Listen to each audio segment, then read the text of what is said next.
अस्सलाम वालेकुम प्यारे दोस्तों। 2004 में एक inter state car wash company ने एक एक्सपेरिमेंट किया।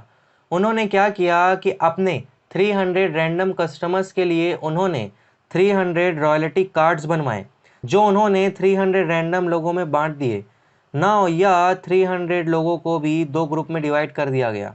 पहले 150 लोगों को जो कार्ड मिले थे उसके अंदर 8 सर्कल बने हुए थे, जिसके अंदर बताया गया था कि अगर आप 8 बार कार वॉश करवाते हो तो आपको जो 9th टाइम कार वॉश होगा वो फ्री होगा। नाउ जो दूसरे लोग थे वो चीज़ भी उनके लिए सेम थी, उनको भी 8 बार कार वॉश करवाना था एंड 9th टाइम में कार वॉश फ्री में कराया जाएगा। लेकिन उनके कार्ड में थोड़ा सा डिफरेंस था। उनको 8 सर्कल देने के बजाय 10 सर्कल टोटल दिए थे, जिनमें से 2 सर्कल ऑलरेडी कट कर दिए गए थे। एक क्योंकि पहली बार उन्होंने कार वॉश करवाया था उसके लिए, और दूसरी बार एक कॉम्प्लीमेंट्री कट कराया गया था।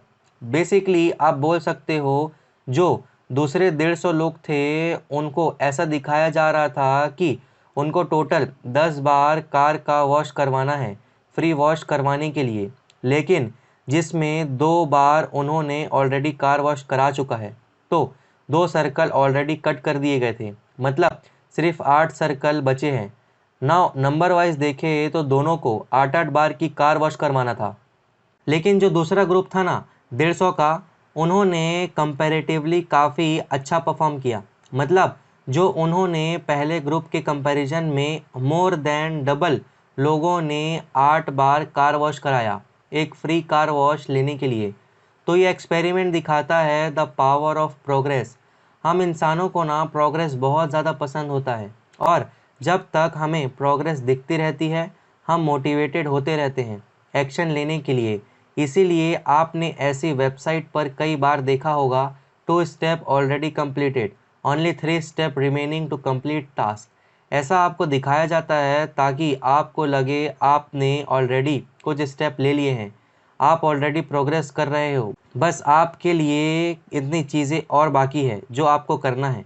सिमिलरली जो स्विच बुक के ऑथर है ना, वह भी इसका यूज़ करने बोलते हैं। जैसे कि फॉर एग्ज़ाम्पल वह बोलते हैं कि अगर आपको किसी को मोटिवेट करना है ना, तो आप यह दिखाओ कि वह लोग प्रोग्रेस कर रहे हैं।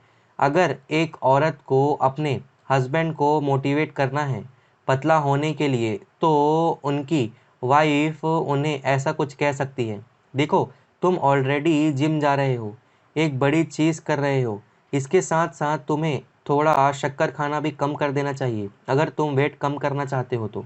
ऐसा अगर इंसान को मोटिवेट करेंगे या दिखते हुए कि ऑलरेडी प्रोग्रेस कर रहा है, तो ज़्यादा चेंजेस होगा कि सामने वाला वह चीज़ करेगा जो आप उसे करवाना चाहते हो।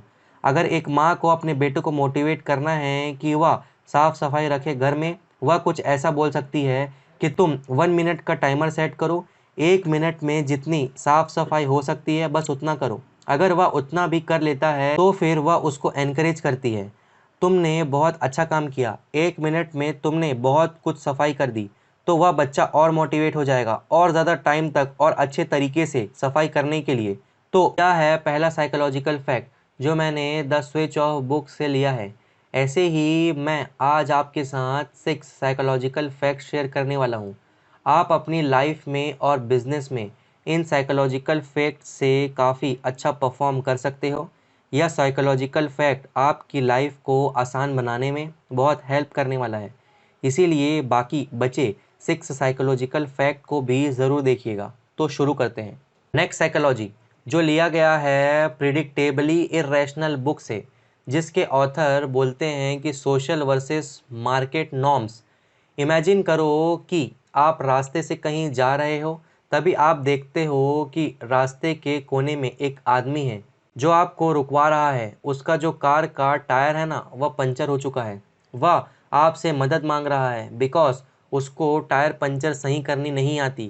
थैंकफुली आपको टायर चेंज करना आता है, आपको इन सारी चीज़ के बारे में पता है। तब आप क्या करते हो, अपनी गाड़ी साइड में लगाते हो और उस आदमी की मदद करने लगते हो एक अच्छे इंसान के नाते।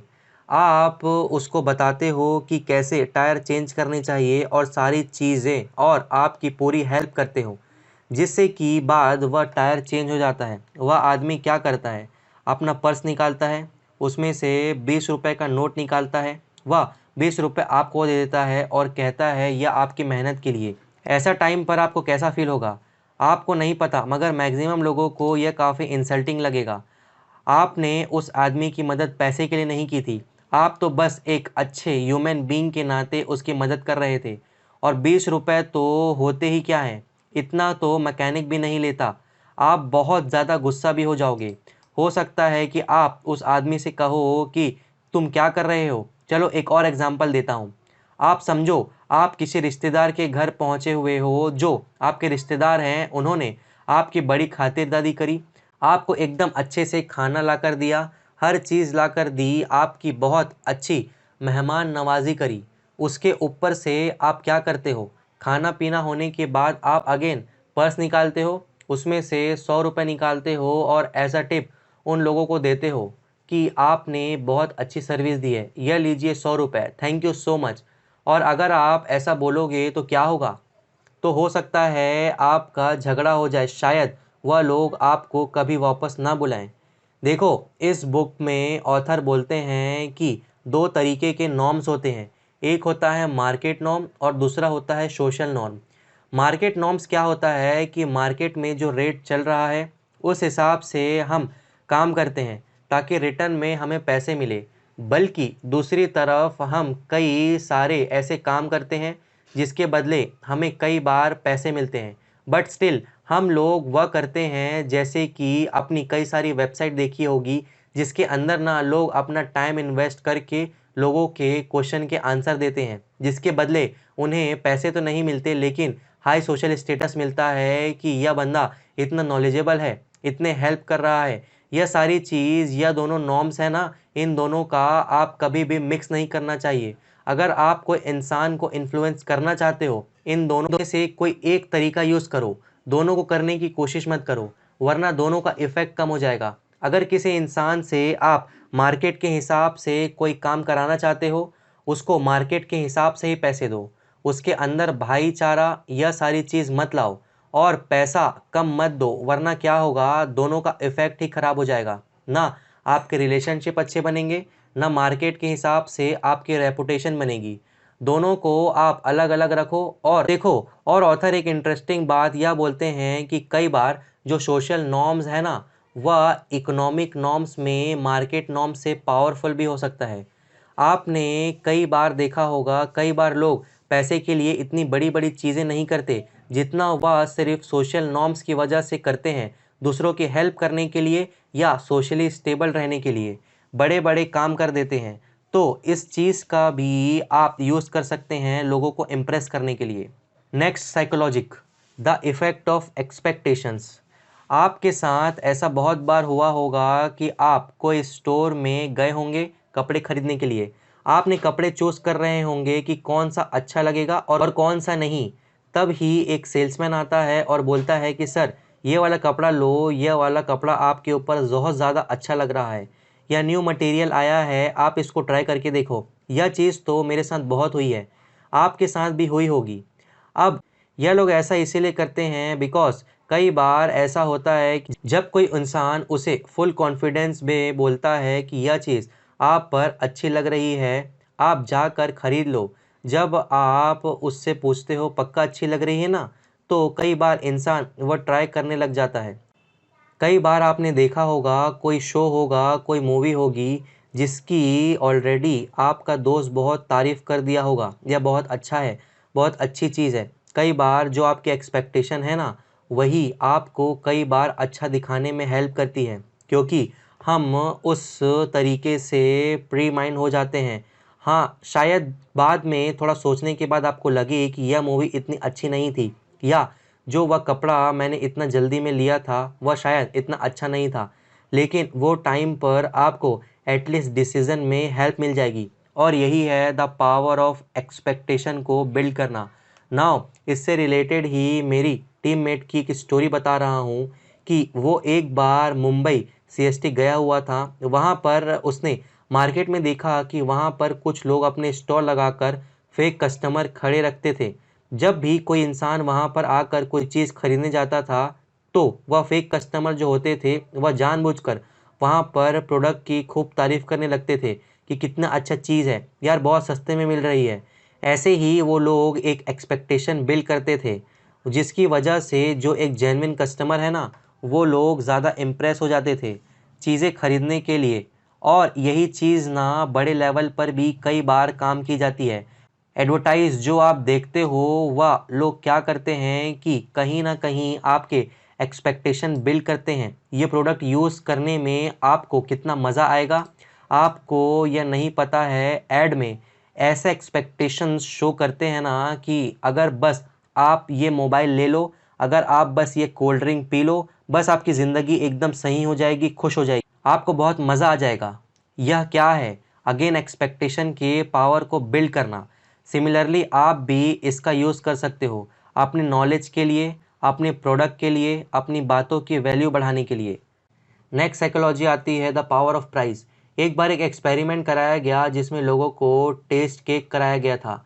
नाउ पहले लोगों को $15 का एक केक ट्राई कराया जा रहा था, जिसके ऊपर जब लोगों ने फीडबैक लिया गया, उन्होंने उसको कहा गया कि एवरेज है, सबसे ठीक लगा।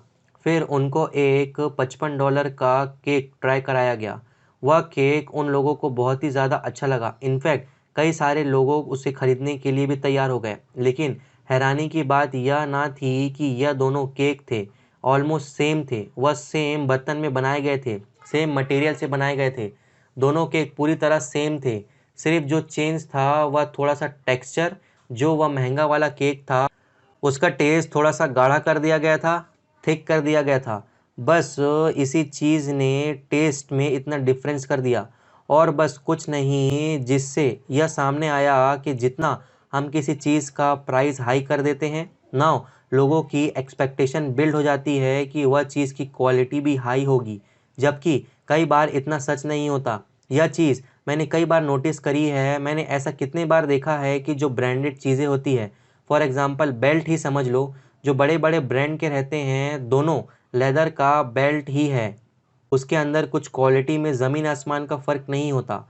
लेदर से ही बने होते हैं, क्वालिटी में भी बहुत ज़्यादा डिफरेंस नहीं होता। बट स्टिल कोई एक चीज़ जो ₹100 में मिल जाती है, वही जो बड़े ब्रांड की चीज़ है वह ₹1000 में भी मिलती है। 2 चीज़ होती है, और एक तो ब्रांड का पावर होता है और दूसरा होता है प्राइस का पावर। कई बार ना लोग को ऐसे लगता है कि जिस चीज़ का प्राइस बहुत ज़्यादा है, उसकी क्वालिटी भी अच्छी होगी, जो हमेशा सच होना ज़रूरी नहीं है। इसीलिए इसको भी आप यूज़ कर सकते हो। नेक्स्ट है फ्रेंड से रिलेटेड। रिसेंटली एक रिसर्च में कराया गया 1985 के स्टैटिस्टिक को 2004 के स्टैटिस्टिक्स से कंपेयर किया गया, जिसमें यह पाया गया कि 20 साल में उन लोगों की संख्या, उन लोगों की क्वांटिटी 25% से भी बढ़ गई है जो लोग अपने दोस्त पर ट्रस्ट नहीं करते। इन 20 सालों में क्या हुआ है ना, जो फ्रेंडशिप का रेशो है ना, वह 30% से भी लेस हो गया है, और यह नंबर और भी बढ़ता ही जा रहा है। मतलब लोगों की फ्रेंडशिप कम से कम हो रही है। और आप बोल सकते हैं कि सोशल मीडिया का भी इसमें काफ़ी हाथ है। सोशल मीडिया से पहले के जो नंबर वो काफ़ी अलग थे। आज के कंपैरिजन में लोगों के पास 1-2 फ्रेंड ही रह गए हैं। यह कंसर्न की बात है। इसकी वजह से देखा जा रहा है लोगों में जो मेंटल इलनेस होती है, वो सारी चीज़ एंजाइटी, डिप्रेशन, यह सारी चीज़ को भी बढ़ाती चली जा रही है। बिकॉज़ लोगों के पास फ्रेंड्स हैं ही नहीं जिनसे वह दिल की बात खोल कर सकें। इस वजह से कई सारे लोग साइकियाट्रिस्ट के पास भी चक्कर लगाते जा रहे हैं। उनके पास कोई दिल खोल कर बात करने वाला इंसान ही नहीं है। ये चीज़ सोशल बुक जो मैथ्यू दी लिबरमैन ने लिखी है, उसके अंदर भी बताया गया है कि जैसे कि जो हमारा ब्रेन है ना, वह दूसरों से कनेक्ट होने के लिए बनाया गया है, एक सोशल एनवायरनमेंट में रहने के लिए बनाया गया है।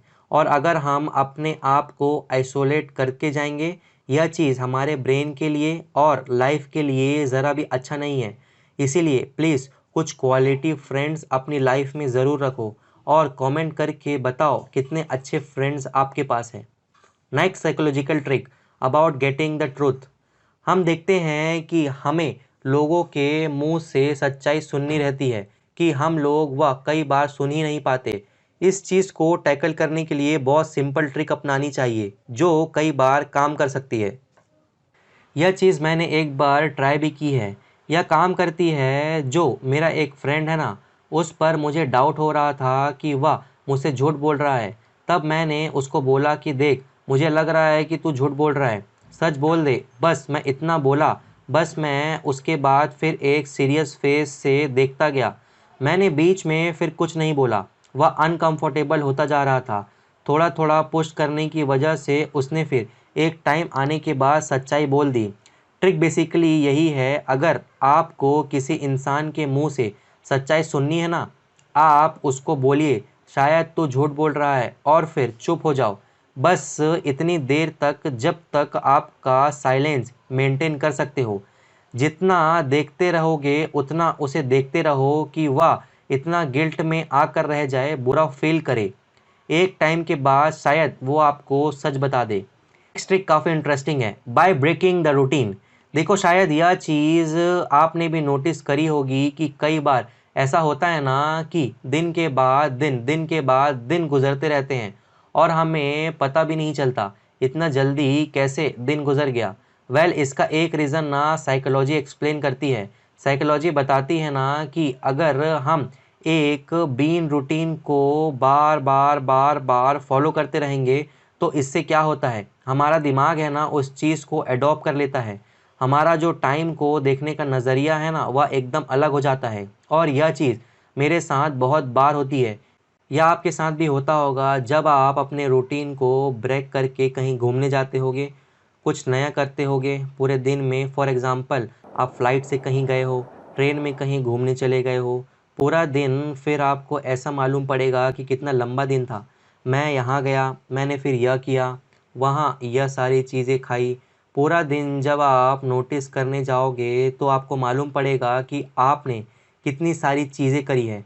बल्कि वह आपका जो नॉर्मल डे होता है, जो रूटीन वाला डे होता है, उसके अंदर पूरा दिन ऐसे ही निकल जाता है, यूट्यूब स्क्रॉल करते करते, वीडियोस देखते देखते, और हमें पता भी नहीं चलता।